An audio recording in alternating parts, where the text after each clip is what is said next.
Welcome back to the ZERT Coffee and Chaos podcast, a show where we talk about anything and everything relating to what it means to be a survivalist and a prepared individual in today's society. I'm your host, Chris Bartagone, ZP002. Back with me as always, Jamie Franks, my co-host, X739D. Jamie, it's been a minute.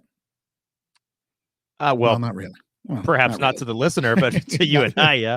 Yeah, it has. Good to be here as always. It has. It definitely has. And what I mean by that is last week, as everyone knows, I was not in the HQ. So Jamie and I had actually stacked our podcast. And what I realized yesterday, or when I was putting up yesterday's show, I realized that I forgot to put up episode 47 on YouTube. So the water purification has to get put up. So, yeah. But it is, folks, it is post-SHOT Show, and we're going to talk about it here because it's just like, it's been a crazy week. From everything being out of HQ for a week just means that there's so much to catch up on with both Clark Armory and ZERT. So I've been running full steam since Monday. Anybody that follows me on social media, my dog had some tumors that came out of nowhere kind of. And so she went in for surgery yesterday, which took me out of the game for the second half of the day and this morning. And it's just been obviously SHOT Show follow-up. That we got a bunch of content when we were out there last week. So there was videos that have to go up. The meet and greet was awesome. Met the same usual suspects of ZERT members out there, which was great.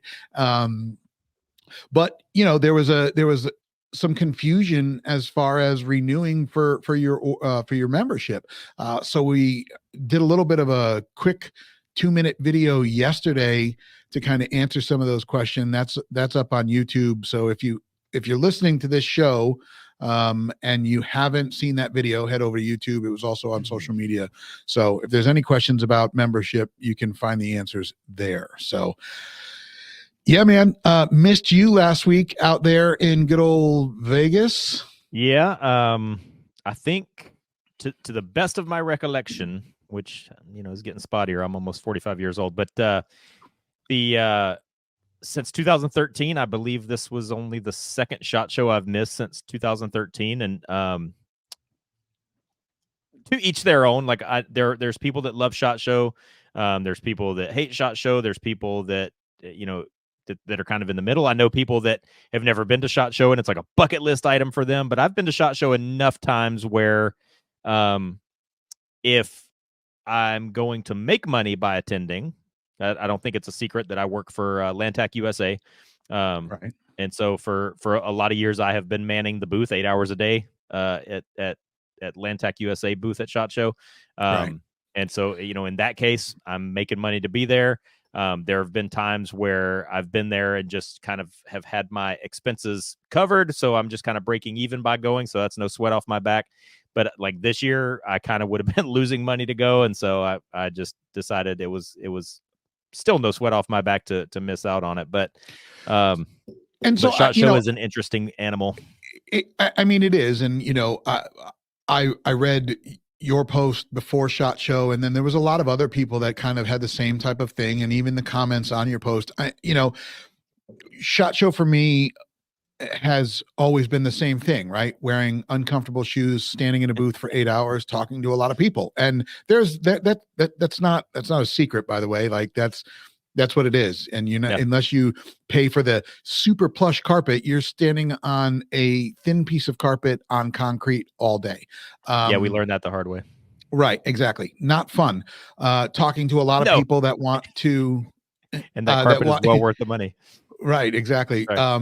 And then there's a lot of people that come up, and I watch them. They come and they grab the handful of stickers or handful of patches or pens, and they throw it in their bag, and which are now available on eBay. Oh, exactly. Right. You can find them on eBay now. So, it is. But you know, that's what it's a trade show, you know, and so I see it from that perspective because I've been in those shoes, those uncomfortable shoes. I've been out at SHOT Show unemployed in between, like literally just losing a position and out there trying to find a new one, right? So there's a means to that end. I was out on my dime, and I get Yeah. that whole thing. And but then since 2020, I've been out there for me, for my businesses, Hmm. for Clark Armory, and then for the organization ZERT. The first year I went out for both, ZERT was still a new organization for me, and I was out with a couple of people who they did their own agenda, and I was out there trying to find ammo sources at the time, and it was a waste of a show. It was the first year back after COVID, so it was a really weird show. Nobody was there. And then the next year, which was 2022, no, 20, that was 22. That's that year. Then 23, I was out there with you, Hmm. and we were out there, and it we were, you know, there was no agenda. I mean, we had a list of places that we wanted to see and go, and products that we wanted to talk to, or products we wanted to see about, and people we wanted to talk to. But again, there was no agenda. And it's This funny, year, like between you and I, it's like we between the two of us, we almost know everybody. I mean, yes, we do. Again, I've been doing it for a long time. You've been doing it for a long time. That's the other side of SHOT Show for me that I still enjoy. I enjoy getting out there, and it's what made me enjoy it when I was uncomfortably standing in a booth all day, Yeah. because you would work with these other people in the industry for a year, and then during show season, and by the way, SHOT Show is one of many that start in January and end in March. And that when I was working in the industry like you do for Land Tech, January, I was home for 10 days one year. Hmm. And then February, I was home for 12 days one year. So you live in a hotel out of a suitcase, right? But you get to see the people that you communicate with all year long. And for Yeah. me, I still love that. And I even loved it last week. I got to see everybody that I wanted to see and say hi to everybody and catch up and see what's going on with people. And that's great. But you know, what I find out with SHOT Show real quick is it's a little quote out there, and I don't know who initially said it. I know where I saw it, and kind of what I l- still use it as, and it's you make the plan, you execute the plan, you expect the plan to go off the rails, you throw out the plan, because that's what happened. Tuesday, I walked around the show. I had the camera. I was like, okay, I'm going to go here. I'm going to go there. I'm going to go there. I'm going to get this. I'm going to get this. And then Wednesday, I was going to execute the plan. I walked in, and within 5 minutes, it was gone. It was gone.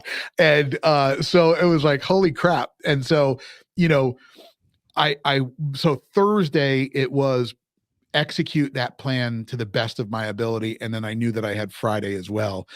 So that's what it was for me. But Yep. I see both sides of it. Yeah, so like just an example of that last year when you and I were walking around, we were like, oh, we're gonna go here, then we're gonna go here, then we can cut across over here. We're gonna touch base with these people. We're gonna go see this thing, and then we just completely by chance happened to come across Craig Sawyer with his new rifle, Yeah, and and that ended up in a flash eating up like 2.5 hours because we were standing there talking to Craig and checking out this new rifle that we didn't know. So, yeah, especially I think when we know as many people as we know, because honestly, like to me, that's almost uh the one single redeeming factor of SHOT Show is getting to see, because I live on the West Coast, and by coincidence or by you know political maps or whatever, like most of the people that I would consider good friends live in the eastern part of this country. And so I don't get to see them unless it's at Superstition Mountain 3 Gun or at SHOT Show or, right,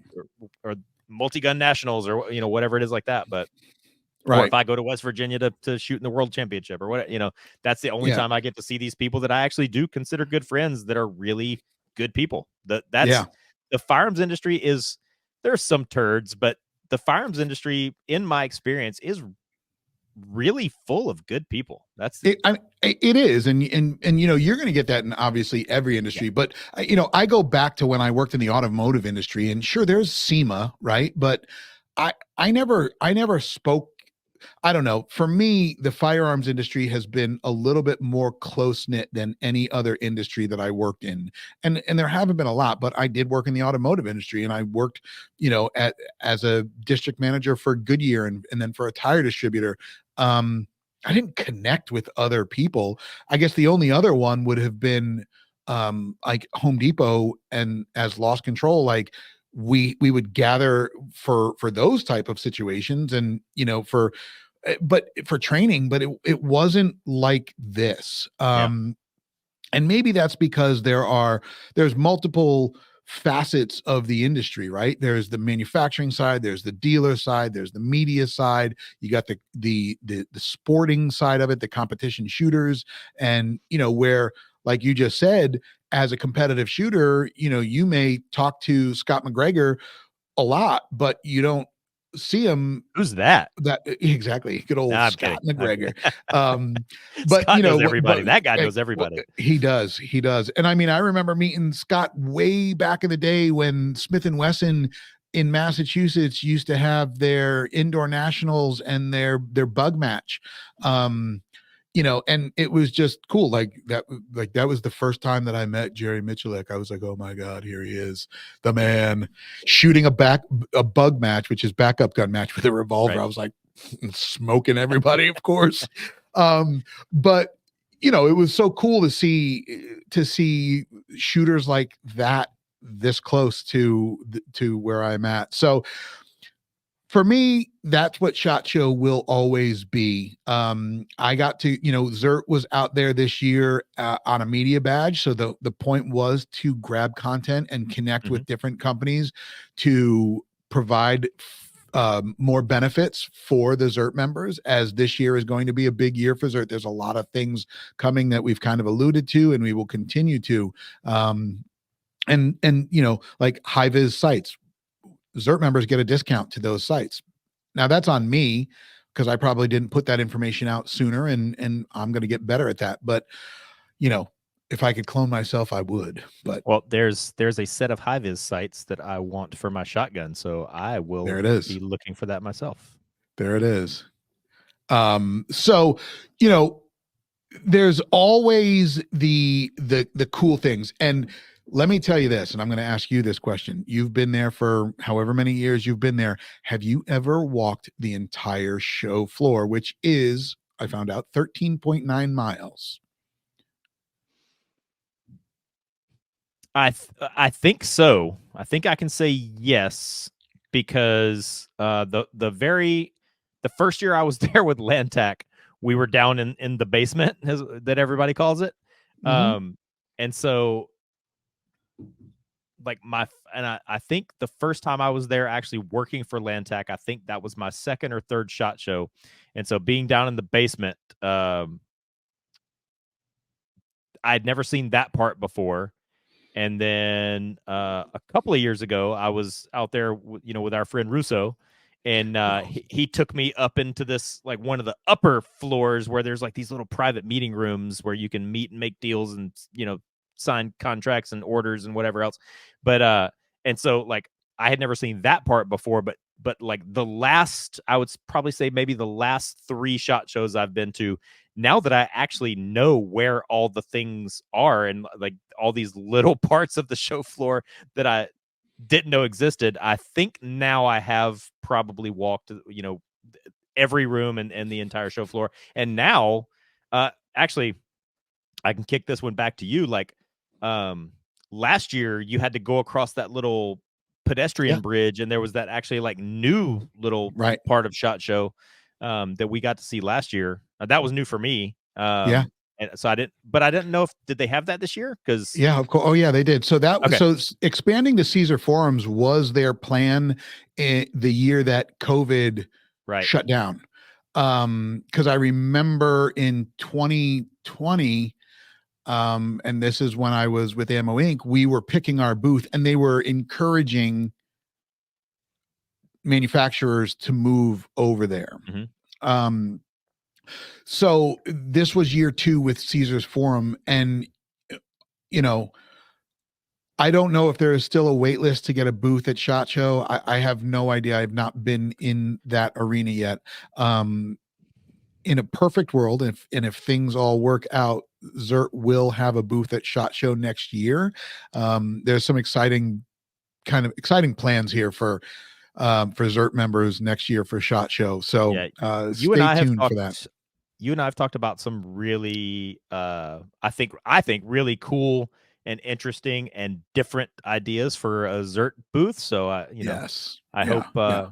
I hope that becomes a reality. I think that'll be really neat for a lot of people. And I think if we could make that little vision that you and I talked about, if we can make that become a reality, I think it'll be very attractive to non-ZERT members as well, which kind of is the point.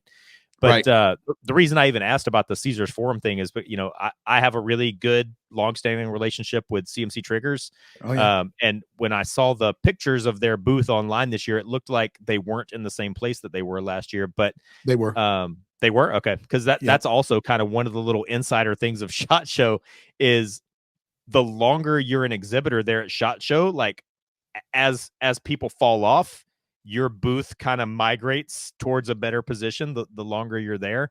Yeah. But that's also kind of one of the little, I don't know, for lack of a better word, one of the quaint things about SHOT Show is like I know exactly where Aimpoint's booth is every year. I know exactly where Daniel Defense is every year. I know exactly where FN is every year. I know, so I know Yeah. exactly where to go to get to my LaRue Tactical Dillo for this year.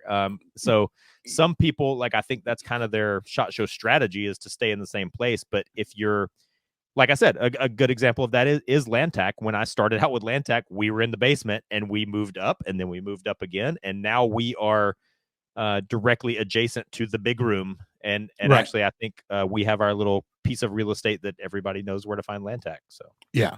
And you're right. So we're all a creature of habit, and mine is I'm no different. So when I walk into SHOT Show for the first time, I make that first right into that LEO room and I walk right by Daniel Defense. yeah, And it's almost like a perfect segue. And which is where I walked upon the Daniel H9. So which is one a of the zombie. I don't so I'm confused by that. I don't know what that means, but It was a gun that was dead, and now it's all right. undead. Look at that. Look at that. Yes, So a zombie.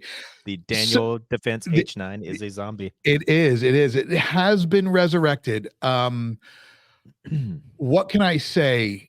And this is coming from somebody who A did some consulting for Hudson, B won a Hudson H9, a one of a kind. There are no others That's like it. I was there when you won that. Yep. And it is a serialized Hudson 2018 SHOT Show edition. It is blown deadline Cerakoted in steampunk. Stupid me. It's sitting in the safe behind me. I should have had it here. But we'll just do a whole nother episode about that because hopefully I get my hands on a Daniel H9. But I won it that year. And then by the time it got to me, I believe Hudson was experiencing their issues and their future was limited. So I never shot it. I have never shot that firearm. It is unfired, and I decided not to shoot it because there was issues. I didn't want to have to worry about sending it in, and then if it was gone, it was gone.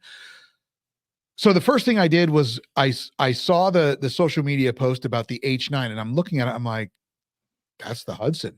I mean, and it's branded Daniel Defense. And whether you love or hate Daniel Defense, they have a long-standing history on the internet for saying the wrong thing, and it is what it is. Do they? I don't want to get off on a segue, but like I don't. There was some issue. But I think it was the owner. I don't know. Okay, I have no problems with Daniel Defense, but okay. Yeah, no, I don't either. Again, there's people out there that they whether they're on a soapbox, they're not. They just it is what it is. So if you have an issue with Daniel Defense, then stand up there and tell them they suck. But if not, they make a quality firearm. Yeah. And this is Daniel Defense's first pistol, and it is Oh, a design. crap. That's true, huh? I didn't make that connection. Yeah, this is their first pistol. Huh. And It's an out of the interesting choice. gate, they chose a striker fired 1911 chambered in 9 millimeter. Um, I- I'm super excited about it. I shot the Hudson, and oh my God, it was. I don't know if you ever shot one, but I did, and so I'll give my review in a second. okay. But I didn't put a lot of rounds at it. I shot it at range day at SHOT Show and put a mag or two through, but I liked it. And in fact, well, the one that I shot was when they were coming out with their aluminum version, which the H9, the Daniel H9 is an aluminum version. I have the original steel version of the Hudson H9, and it's a brick. It's a beast, but it's a 1911 esque firearm. Um, they've changed a few things. And when I asked Daniel Defense, like I said, I walked up there, told one of the guys that I had it, and asked if it was comparable. And they said there's yep. one spring that is comparable. Oh, Then they because got that was going to be my question. Was do you yep. are the parts interchangeable or anything? So, No, so sir. one spring. One spring. Now, Yeah, mind great. you, the guy that I spoke to, my buddy over there at Daniel Defense, offered to buy my Hudson 3 times. But it is what it is. I am going to start communicating with their marketing person, and hopefully we can get one for T&E. So fingers crossed. But that was So the first thing. okay, so the year you won yours, the Hudson H9 was like all the rage at like pre blah blah blah blah. The H9 was like all the rage previous to SHOT Show or going into SHOT Show. There was a lot of hype about it. I'll put it that way. And so one of the things that I don't like about SHOT Show is the range days have become almost completely worthless because uh, the bar is so low that I've always said it doesn't matter really if you're Daniel Horner or if you're Taryn Butler or if you're Jamie Franks or if you're an editor from Mad Magazine, unless you happen to know somebody, everybody is treated like a kindergartner at range day, and it's because there are so many like social media influencers that, regardless of how they look, how they make themselves look online, are not proficient shooters and are not good shooters, and some of them are not safe. And you've got a guy that he's maybe the vice president of some gun company or some ammunition company or whatever that's only fired a gun a handful of times or whatever. So they at the range days, you do have to cater to the lowest common denominator unless you happen to know somebody like Right. there I walked up to the Arms Corps display at one of the range days, and JJ Ricazzo was running the range, and he saw me and was like, here, go nuts. Right. But other than that, they kind of have to treat everybody like a kindergartner. The year that the Hudson was like all the rage, I walked up to the range, and I they didn't know me, which is fine. But I kind of got there late in the day as the crowds were dwindling. Yep. And you can say what you want to about me. But when I shoot a handgun, the way I grip a handgun is correct. It's not incorrect. And the way I run my grip, the gun just wouldn't run. So I would get off, one or two or three shots, and I'd have a malfunction. I'd have to clear the malfunction, and I'd get off another 2 or 3 shots, and the gun would malfunction. And so I was like, yeah, you guys have fun with this. And then I walked away, and then maybe an hour later, I kind of circled back, and there was like nobody, and they did recognize me as the guy that was having all the malfunctions earlier. So they were like, hey, here, we cleaned it, we fixed it, we did here, try it again. And it was doing the exact same things. Like, we live in a world where a gun company will give Charissa Littlejohn a $2,000 handgun for free, and she can stand in a sports bra and just do a mag dump into a pond, and that's a positive review of a firearm that this gun made it through a magazine without malfunctioning, shooting into water. But I reloaded the Hudson H9, established a good correct grip, and the gun just wouldn't run. And Hmm. The idea of it, of being, like you said, essentially a striker fired 1911 with a really low bore axis and all that, Yeah. like that is a great idea, but the gun just wouldn't run. And then I always tell people I'm not a gun collector. I'm a shooter. And Right. as a shooter, I know people that kind of bought into the hype and they thought this was going to be the next big thing, and they paid an arguably unreasonable price for a Hudson H9. And as people started to have problems, people sent their guns that they paid a lot of money for back to Hudson Yeah. and never got them back. Right. They And that, disappeared. yeah, that's And when the company went, yep. basically out of business. And I believe that this Daniel Defense H9 thing has been in the works for a little bit. So kudos to Daniel Defense, and I'm curious to see how this thing turns out. I am 100% curious to shoot it. Part of me was going to try and make it out to range day on Monday, Mm-hmm. but I dealt with travel issues. My flight Yep. was canceled and I didn't end up getting in until 9:30 at night. Um, I will go back to my initial plan and my initial process for SHOT Show, which is going out prior to and going to range day. I don't care if I go for an hour. I just if I want to capture some B-roll of some of the things that we're going to Mm-hmm. talk about, then that's the place to do it, short of getting my hands on one of them. So moving down the new firearms, apparently there was like 47 new firearms there. I know that Staccato had a bunch of a new beast to throw in the arena. The only other one that I really put hands on that I saw, I mean, there was some beautiful stuff over at Agency Arms. They always do some wild stuff. They had a couple of things from Flux Defense. I don't know if you're familiar with Flux, but like they make a chassis for the P320 Yeah. that, and then now they make one for the P365 where the stock folds out. So it folds in. And there's a video out there where the guy has it appendix, a 365 appendix, whips this thing out, the stock whips open, and then you're shouldering that. Mm-hmm. Again, I'm sure in Freedom States it's awesome. The other one that was the big talk of the show, and it's Canik, the Combat Master from Canik. If you're in the know, you know the Combat Master from Terran, and apparently he is basically designed one for Canik, and it's being produced. And I did speak to Brett earlier today, and what it's coming with for the price point. Wow. I So yeah, mean, so my initial, so like just for disclaimer, like Taryn and I would have considered him a good friend for many years. And when I first heard that Taryn was doing a gun for Canik, I was like, oh great, Taryn is probably going to take a $500 gun and figure out how to turn it into a $2,000 gun.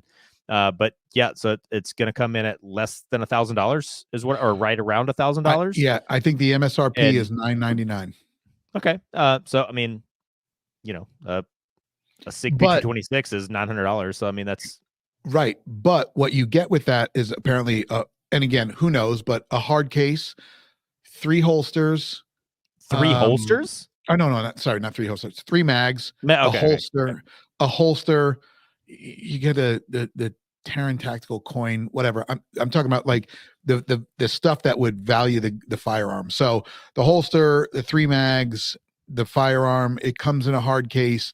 I can't remember what else is in there, but they do have a iron sight and an optic version. Yeah. So and like this is, kind of touching back to the fact that Daniel Defense went way out on a limb and decided to absorb the H9, and I guess sounds like it's at least a partial redesign.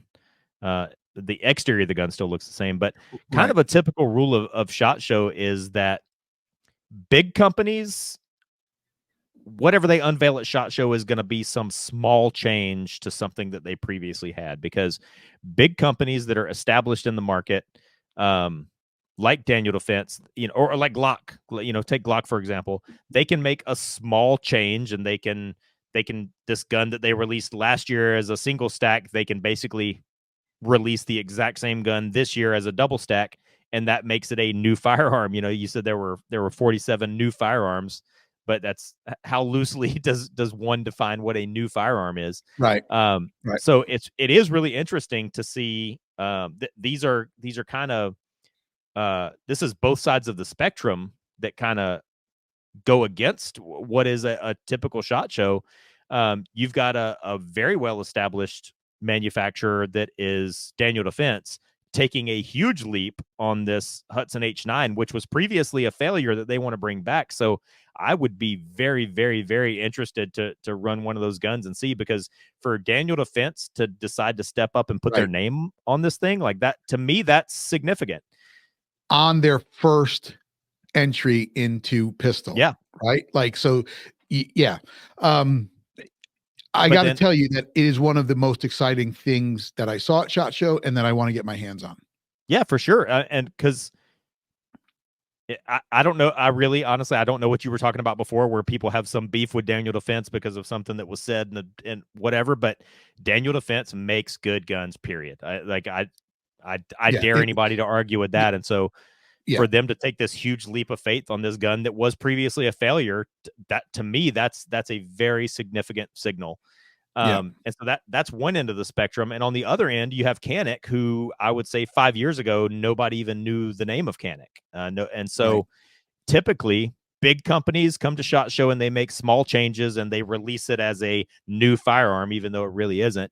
And then it's the small companies that are trying to get established in the industry that come out with these revolutionary new radical designs. And so you have Daniel Defense on one side that's taking a huge leap by absorbing and backing and reproducing and redesigning this H9 Yeah. on one side. On the other side, you have Canik teaming up again. 5 years ago, nobody knew Canik's name, I don't think. And Canik has done all the right things, and now they've partnered with Terran. And I heard that like the first day of the release, they sold like 7,000 units in the first day that they Right. released the gun. Yeah. So Yeah, and that's the number that's coming out. They yeah. sold a lot of guns. I'd be curious to find out how many H9s were sold, right? I mean, it happens, but the fact that they were sold and they were displayed at SHOT Show and sold because of SHOT Show goes back to that. Yeah, SHOT Show may not be a selling show, but things happen because of it. If you have the right widget at SHOT Show and enough people see it, then people are going to buy it. They're going to search it out. But that's something that also has always bugged me about SHOT Show that I get. Of course, this is one of the years I missed, but this I find refreshing about this year is Canik unveiled this firearm. They did their big release at SHOT Show, and they were actually taking orders for it. Like, how many times have you seen something at SHOT Show and been like, "This thing is awesome," and they're like, "Oh yeah, Right. it's going to come out in Q4, maybe." Right. Yep, exactly. Maybe So exactly right. Yeah. They're like, here displaying at SHOT Show for yeah, release in Q4 2025. Like, cool. Thank you. yeah, Um, awesome. there were a lot of little things. So my goal was to go around and find some things that made sense in our world, in ZERT's world. I told you about it, and we're actually going to be having him as a guest on the show, and it's Greg from Neomag. So if you're not familiar with Neomag, they're a manufacturer. And the one thing that they were really well known for right off the bat was they make a little pocket clip that holds your magazine. So it uses magnets. And what's it called? Neomag. Right. Like Magpul's first product was the Magpul. Yeah. So we'll get to Magpul in a second. But so the Neomag looks like a little thing that goes in your packet. So if you don't want to carry the appendix holster with the sidecar or the mag carrier up there, you just want to carry a holster, this thing clipped into your pocket, and then that's that.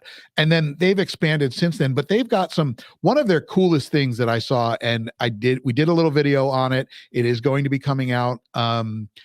Their alias system, and I'm not sure if you're familiar with it. We'll get into it a little bit more, but I love, and I don't want to spoil too much of it because it's going to be out on a little short that we're doing here. But basically, they took their alias system and they made a belt.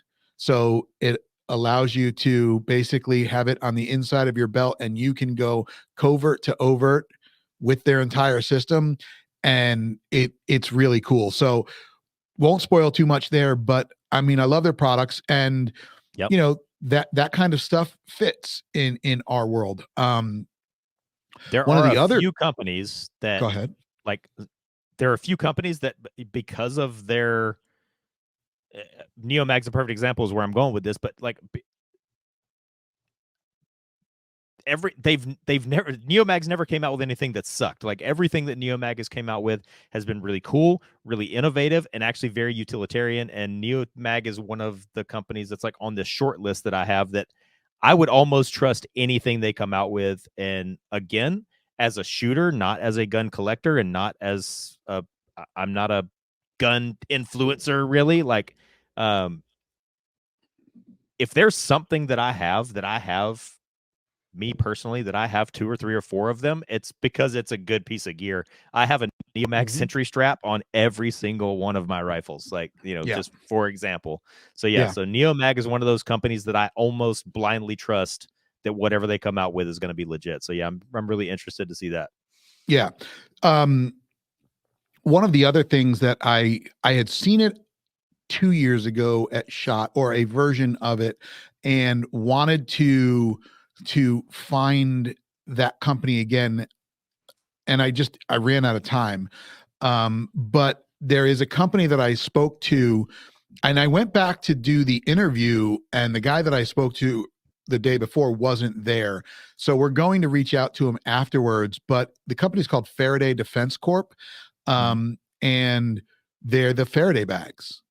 I think Oh yeah. that they're right. So they had them in multiple sizes, from like throw your cell phone in it, throw your laptop in it, to larger Well, they have like bags. the little pouch too, right? It's like a Yes. little bit bigger than a wallet, and yeah. Yes. So, you know, again, we talk about being a survivalist and a prepared individual. That is something that would be really cool if you opened up your survival subscription box and Yeah, you for had sure. a small little Faraday bag in there. And that goes back to what we talked about erasing your your digital Exactly. signature, your online signature. Right. These things that you're talking about, this is great if you do like international travel with your cell phone. This Right. prevents your cell phone from being hacked or duplicated or anything like that. Like Yeah. or if you want to commit a murder and you want your cell Okay. phone signal to not be interrupted or tracked, you can use it. Disclaimer, none of that. Strike that from the record, Some of sir. that. All right. But the other thing that they do, which was what I went looking for initially, was EMP protection. So Yeah, yeah. That's what I meant. portable. Yep. So they make portable EMP protection. So you could hook it up to your car, your generator, whatever. So we're going to explore some of those. I've got a list of those companies, and those are the folks that I want to reach out to, because those are Yep. the companies that I want to make available to ZERT members, as being obviously a benefit for being a ZERT member. So one of the other things that I saw out there, and we'll try and get this in here, without, there we go, boom, It's a Cromag Hudson Corp. H10. Oh, Exactly. So this was a company that I'm I sorry, was say their name introduced. again? Cromag Corp. Cromag. Okay. Because there is a company called Promag. This is Exactly. Not Cromag. the Okay. same thing. Crow, C Okay. as in Charlie. And you can see it's got that little pointy thing on the top. What this is a a speed loader, and it basically unfolds like so. You would put your stripper clip in here. This goes down, push it down. This piece over here is to basically unload the mag. So a speed unloader as well. Cool bunch of guys. I think they first came on the scene at TriggerCon, and that's where the person who introduced me to them connected with them, and he had me show this. This is also going to be a short clip that we will release on the YouTube channel, but I watched them use it. And if you are loading AR mags and you are still jamming them in there by hand, great. I still do it. But the moment I started using speed loaders and stripper clips, it was like game changer type stuff, right? Yeah, So for sure. So to this day, I'm a military guy. To this day, I will take the time to sit down in my garage and put a podcast on or whatever, and I will load. I'll buy a box of 1,000 loose rounds of 5.56 or whatever, and I'll take the time to put them all in stripper clips so that when I go to the range, I can just go brr, brr, and load my mags. So does that kind of replace the stripper clip, or does your ammo need to be on a stripper clip? no, so it needs to be on a stripper clip. Okay. Okay. Yeah. Yeah. And then the other thing that they gave me, so they gave me that and a separate bag, which I think has some plastic stripper clips, so you could load them up. Okay. Yeah. Yeah, I'm Have a not, big fan of the stripper clip. So yeah, have not gotten to use it yet. Just saw the demonstration on it, so super excited yeah, to put that video out and then also actually use it. So um you know so those were some of the cool things that I saw right off the bat. But I remember somebody reaching out to me going, and they sent me a link for like the new guns at SHOT Show, and it was just I pulled it up, and there was like a new double stack 1911, a new 2011, there was a 2311, bunch of companies that I hadn't heard of. But the other thing that I noticed seemed to be the theme at SHOT Show was lever guns, um, and uh, and magazines. So magazines. That's yeah, interesting. so ETTS had some new magazine with some kind of different feed lips, whatever. Okay. Magpul had their new clear AR magazine, which I don't know. I'm just like I don't get it. But clear magazines, like it is what it is. And then I guess what's interesting about Magpul is, if I had to ask you what would Magpul be known for in their magazine world, what would you say? The ARP Made mag made from polymer. exactly. Hmm. So they just released their magazine for the P320, and it is a metal magazine. Hmm. Bold Yeah. move. Bold move, Cotton. Bold move. But and I'm sorry, and I don't mean to piss off anybody at Magpul, but like maybe this is them kind of like there's a lot of people who will swear up and down that Joe Biden's a good president, and even though we know that's not the case, but uh, a lot of people have kind of wanted to claim that those Magpul Glock mags were good, and I have not had good experience with them. So maybe this is kind of an indicator that Magpul has realized that they're the ARP mags are I will agree are the gold standard, but I have right. not personally have not had good experiences with the pistol mags, and maybe this is them finally not so subtly admitting that their polymer pistol mags are not the great. I don't know, but that is a bold move for them to step away from polymer. Yeah, it is. The clear AR mag, to me, I don't know. I don't get the need for a clear magazine. They're neat. Like Cool. these, I I think I'm on record. I've never had any issues with the aluminum GI government issue like mags that were issued in the military for the rifles. I think the ARP mags are the gold standard, like I just said. I have had tons of issues with the Magpul pistol magazines, but the only aftermarket uh, magazines that I actually have had really good experience with are the ETTS mags or ETS mags, and they are transparent. And the Yeah. old school Steyr AUG proprietary mags, because I think in the AUG mod 3 or mod 4, they finally made the Steyr AUG where it could accept the Stanag magazines. So the AUG could finally accept AR mags instead of being a proprietary magazine. But the original, the Steyr AUG Block 1 mags were proprietary magazines, but they were transparent. I do think there is a practical necessity, maybe a strong word, but I do think I think there's a space for transparent mags, so I can, without having to look through this little hole that's in the back of the magazine and try to figure out how many bullets are left in my magazine. It's a real quick assessment of how much ammo I have left, and since my magazines are either in the gun or in a pouch, there's no tactical reason why the magazine itself needs to be OD green or black or flat dark earth. So I mean, but I'm can't okay you with say it. that? But can't you say the same thing about it being clear?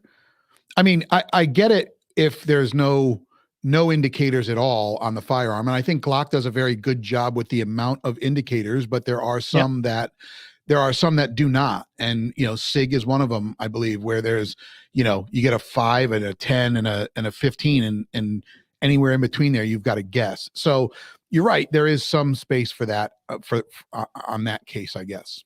And this is exactly what I was talking about, where the big guys can go to SHOT and release this thing that's a small change and call it something new, and they're going to sell 1 million of them, and it's going to work out for them because they're Yeah, already established and they're already a big guy, and this isn't a yeah, huge leap that they're making. So, yeah. but that's neat, and um yeah, so every year at SHOT Show, there does seem to be a trend. It's interesting that you found that one of the trends this year was actually not a gun; it was a magazine. That's interesting to me. Um, Well, also the lever action. I mean, you couldn't that, turn a corner without hearing about that's the Smith and Wesson lever gun. so. Why do we Um, think lever guns are becoming so prevalent? I have my little tinfoil hat reason why I think so, but what do I you mean, think? probably that same thing. Oh I yeah, mean, it's not box fed magazine except for that one that well, there's a wasn't couple now. So, right, but well, POF has one and Henry has one now. right. So I mean that they're I don't I don't know if they're I don't think they're considered semi-automatic, right? Nope, they're not No, because it's they're a lever not. gun. It's So it's a right, manual action, so it is considered a single shot firearm because it's not yeah, self-loading. It's not right, semi-automatic. It's manual action. So this, you have to shoot one round, rack it, shoot one round, rack it, shoot one round, rack it. Um, Lever guns are very, very reliable. Like the actions of lever guns are very reliable. That's why they used them back in the old West, and that's why we still have them 200 years later, is because they are very reliable. One of the strong suits of the lever gun is that it is a very streamlined gun. I mean, the gun from the muzzle to the stock is almost a straight line, so right, uh, they're very easily packable or carryable. right. And again, that was also by design so that it could be carried on in a saddlebag on horseback. So adding a box magazine to that kind of craps on that aspect of the lever Yeah, of gun. course. And the fact that it was tube loading and lever action also attributed to the reliability of the firearm. So adding a box magazine, now you've introduced a new potential point of failure or point of Right. weakness, because Yeah. one of the things I talk about in my classes is that many of the quote unquote firearms malfunctions that I've seen over the years in the military and outside the military, it's not actually a firearms malfunction. It's actually a magazine malfunction. So now you've taken a firearm that previously didn't have a box magazine and added one to it. But I do think that this is in response to assault weapons bans and things like this. And so you have this gun, a lever gun. So, on a technicality, it skirts the assault weapons bans because it's technically a single shot firearm or a manual action firearm, which makes it basically fall into the same category as a pump shotgun, which I'm also on record of as saying, like, one of the good things about using a pump shotgun for home defense or personal defense or whatever is that they're 50 state legal. I don't know of any state that has really any um I mean, infringing laws against a shotgun. I mean, they have like the drum fed or back in the 80s and 90s, they had the street sweeper shotgun that had right. the drum magazine, and so some states made laws against those. But like your average run of the mill, even semi-auto self-loading shotguns or pump shotguns, most states don't really have any laws against them other than the length of the barrel. And so the lever action rifle kind of falls into that category. But this Yeah. is also something that I hate. I would rather us as a community, as a Second Amendment community, which is a term that I kind of hate also, we should just stand up and say no and not find these little loopholes that we can go through. Oh, well, you told me I couldn't have an AR-15, so I'm just going to go get this box-fed lever gun. I don't think that's the answer. I think the answer is to stand up and say, fuck you, I'm going to have my AR-15. Right. I mean, hey, who But knows? We could be going back to Buffalo Bill days, where that's true everyone's rolling too. around with a 6-shooter and a lever gun. So who knows? But that was obviously one of the things that I noticed there. I mean, I I found a noticed couple that other. I noticed No. like back in like 2014, 2015, everything was zombie green. You went to every SHOT Show booth and they had guns and plate carriers and holsters and Oh, right. Hornady Yeah. ammunition that was zombie Yeah. green. And this year I noticed everything was Flecktarn camo, which is like a European version of multicam. I noticed Okay. lots of that from seeing Yeah. just from viewing SHOT Show through Instagram. Lots of Flecktarn, which I've Yeah. always called Fleck Turd, but yeah. um there's a couple of other videos. Like I said, we did the one with Neomag.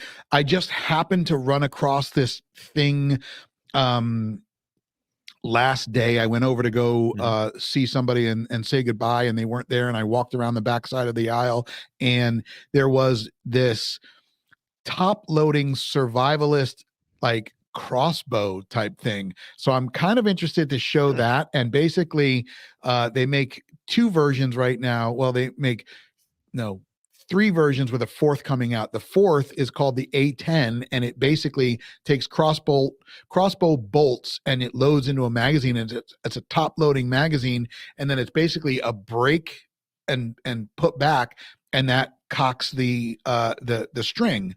Hmm. I think it was Kind of like, like an 55-pound draw. It's Nothing like they took an crazy. old Sheridan BB gun and figured out a way to shoot arrows out of it. Exactly. Yeah. And then Awesome. one of them, which was awesome, which was a single shot, and it was a survival one. It literally, like, the buttstock came out of the pistol grip, and then it connected to the rest of it. The limb came out and connected, and then it had a survival knife underneath it as well. It was really cool. I mean, obviously I didn't see it fire, so I don't know what it has in it, but it would be something cool in a survival pack, right? If you had to go and take a varmint or something, there you go. But there was a lot to see, and we could probably spend 3 or 4 episodes going on and on about all of the stuff that I did see. And you know it is what it is. You can watch YouTube, you can watch Instagram and social and Facebook, and see all of the cool things and get a lot of the coverage. Um, for me, it was about making some new connections and some things that are exciting for ZERT coming forward or going Yeah. forward. Um, G.I. Joes. yeah, there's that too. We are going to have a Sully from Black Ops Toys is going to be on the show as well.